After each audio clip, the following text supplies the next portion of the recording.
이번 시간에 다룰 주제, 국민연금 가입자가 교통사 사망했을 때 소송 시 청구할 수 있는 피해보상, 일실 노령연금. 여러 번에 걸쳐서 이 내용을 다뤘지만은 매우 또 중요하기 때문에 한 번 더 다뤄보겠습니다. 우리가 일반적으로 사망사고를 당하는 피해자분들이 사고를 입게 되면은 보편적 절차상 일단 보험회사하고 합의를 하든 아니면 소송이 끝나고 난 뒤에 국민연금의 연금관리공단에 소송 또는 합의에 대한 서류를 가지고 공단에 신청해서 유족연금을 신청하는 사례들이 많았습니다. 당연히 그런 걸로 일반인들이 알고 있습니다. 그런데 이 대법원에서 국민연금에 대한 일실 노령연금에 대해서 상속 지분별로 상속권자에 대한 지분별 일실 노령연금에 대한 권리를 따로 분리해서 찾아야 된다는 내용에 대한 판결이 있고 난 뒤에는 이 부분에 대해서 상속권자들이 수권자가 아닌 다른 상속권자들에 대한 부분에 대해서는 그 상속 지분에 대한 부분을 청구를 해야 되는데 이 부분을 놓치고 그냥 넘어가는 경우들이 많습니다. 특히 이제 보험회사가 직접 합의를 하는 경우가 아주 대표적인 케이스인데, 보험회사하고 직접 합의할 때는 국민연금에 대한 부분에 대해서는 대부분 그냥 간과해서 그냥 넘어가는 경우는 많고, 피해자 측에서 그걸 문제 제기를 하지 않으면 보험사 측이 그냥 넘어가고 이 부분에 대해서 청구 자체를 제대로 하지 못하고 끝나는 경우, 또는 심지어는 소송을 했을 때도 소송 대리인이 일실 노령연금에 대한 청구 자체를 몰라서 그럴 수도 있고, 그 부분에 대해서 일실 노령연금의 청구 자체를 하지 않으면 법원에서는 청구한 사람이 청구를 하지 않으면 그 부분은 누락시킨 사례 판결을 내려서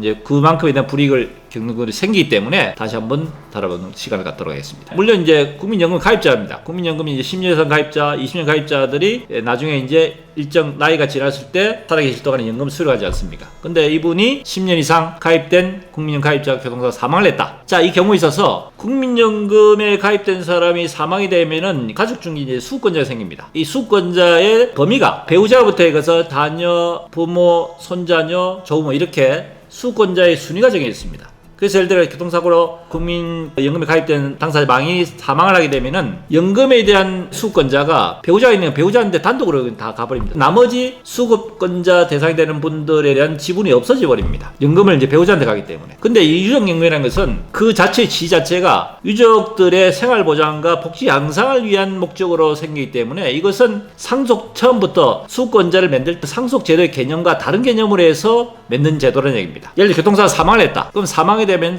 피해 보상 범위가 위자료라는 것이 있고 장례비가 있고, 그 다음에 사망인 일시수익이 있고, 그 다음에 국민연금 가입된 경우에는 국민연금에 대한 일실 노령연금을 받을 수가 있는 겁니다. 자, 일실 노령연금을 청구할 수 있는 청구권자들이 말씀드렸다시피 국민연금에서는 배우자가 있다 배우자한테 가는데, 만약에 그 상속권자 중에 배우자의 자녀분들이 있다. 예를 들어 자녀가 두 분 있다 합시다. 그러면은 상속 지분에 대한 부분은 배우자가 7분의 3, 자녀 두 분이 각각 7분의 20, 7분의 4가 상속 지분이 되는 겁니다. 자, 그렇다면은 국민연금에 대한 부분, 예를 들어 가지고 연금을 망인이 50만 원을 받을 수 있는 연금 대상이 됐다면은 이 망인이 살아계셨다면 받을 수 있는 나이가 있겠죠. 그 나이에 대한까지 중간이자를 공제하고 다시 생계비를 공제한 금액을 받을 수 있는데, 일실 노령연금 중에서 배우자에 대한 상속 지분 7분의 3을 제외한 나머지 7분의 4에 대한 부분은 배우자가 아닌 상속 받을 수 있는 대상되는 분들한테 가야 되고, 이것을 별도 청구할 수 있다는 겁니다. 대법원에서 이야기하는 내용은 뭐냐면, 이 상속권의 상속 지분에 대한 부분은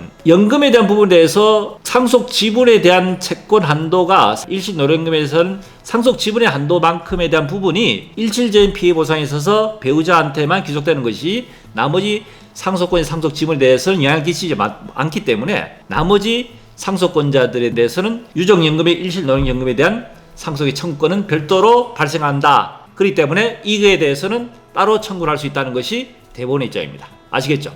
자, 그래서 유족연금에 국민연금 가입 때 유족연금을 받게 되면 연금에 대한 부분은 배우자한테 가고, 배우자는 결과적으로 유족연금 대상이 되고, 그 다음에 일실 노령연금에 있어서 7분의 3 부분에 대한 부분은 어차피 연금을 받기 때문에 그분은 상쇄가 되겠죠. 그래서 배우자에 대한 부분은 국민연금에 연금을 해서 받게 되고, 나머지 일실 노령연금에 대해서 나머지 상속 지분에 대한 부분은 별도로 자동차 보험 회사를 상대로 청구를 해서 받을 수 있다 하는 것이 오늘 내용에 대한 주요 골자입니다.